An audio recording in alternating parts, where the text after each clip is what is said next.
So with this patient, we need to use anesthetic for a periodontal therapy. But as you notice, they do not have the second molar. So what injection should we do? So the first one, there's no need to do the PSA. What instead, we'll do a local infiltration over the first molar. Then we'll do the MSA and the ASA. So it's still 3 injections, but instead of trying to get those like 45 angles, I'm just gonna go straight over that tooth and give about half a carp. And then we'll do a quarter and a quarter, and that will just help numb this whole area. So let's see it in action. All right, so we're just gonna go over and do this local infiltration right over this first molar.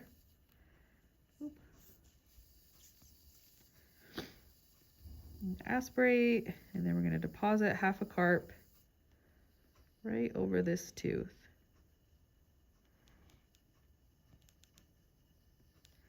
I like septicane on the maxillary. The bone is so dense up here, so it really helps with diffusion and get to the lingual side better than lidocaine, if the patient can handle it. Obviously, double check their health history and their blood pressure to make sure they can have septo.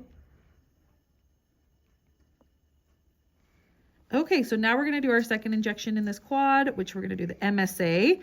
And if you see, he has a frenum right, kind of right where I wanna go. So I'm just gonna go just a little bit distal to that tissue. So when I pull it really tight and far out, I can see my penetration side a little bit better. So let me grab my mirror. I'm gonna pull that tissue a lot. Nice and parallel with the bone.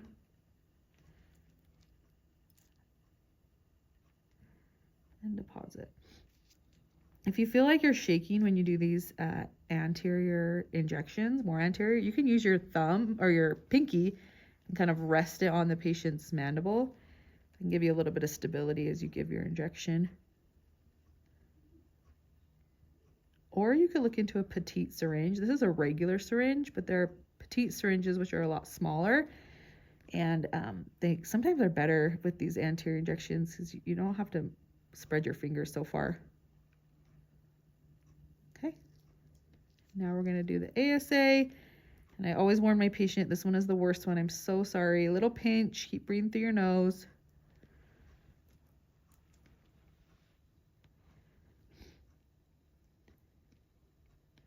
Another thing you can tell your patient is if they are feeling sensitivity in these front anterior teeth, like 8, since we're working in quad 1, they could have crossover. So definitely let us know if the patient is having tenderness. I always tell them that, because we can give a little bit of extra anesthesia right in the midline if they need it.